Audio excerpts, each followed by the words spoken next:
আমার দয়ার মাওলা রে,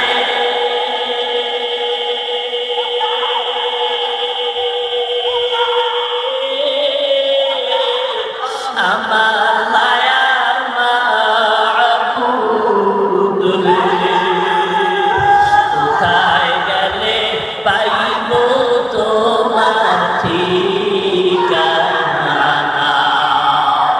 তোমাকে বুঝি আমি পাই না। আমার দয়ার মাওলা রে,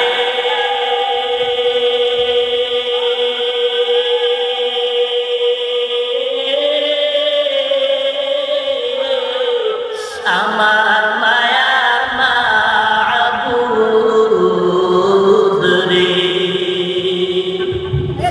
তোমাকে বুঝি আমি পাইলাম না, তোমাকে পাইবার আছে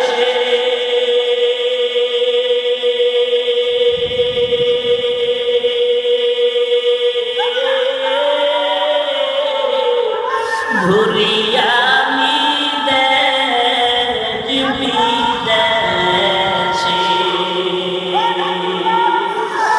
চরমনার ময়দানে করলাম বিছানা,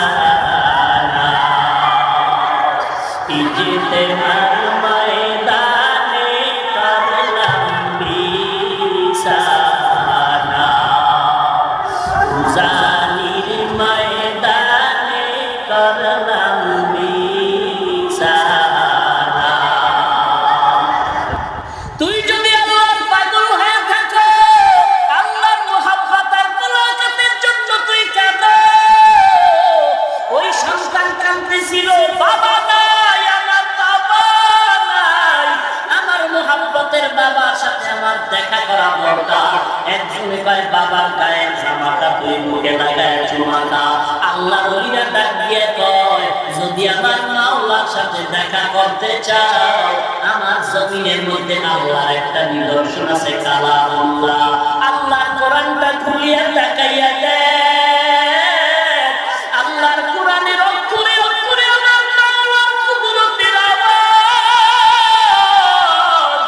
আল্লাহর কোরআনটা খুলিয়া বুকে লাগায়া চুমা খা, কারণ এটা তো ভাষা কালাম রব্বি, এটা তো আমার রবের কথা।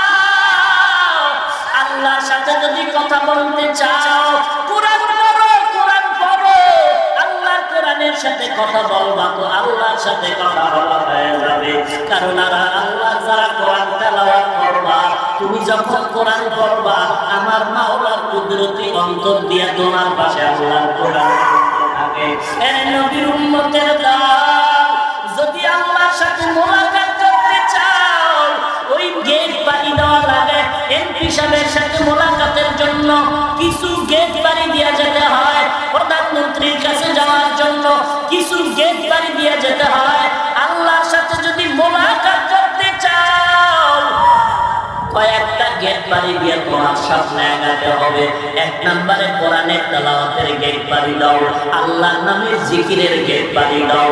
এরপরে আল্লাহর সাথে মোলাকাতের জন্য আরো কাছে যদি যেতে চাও, আল্লাহর একটা ঘর আছে বাইতুল্লাহ, ওই মক্কার ঘরের মধ্যে গিয়া বুকদারে লাগাইয়া লাব্বাইকের আওয়াজ দাও। মোলাকাতের সওয়াব তোমার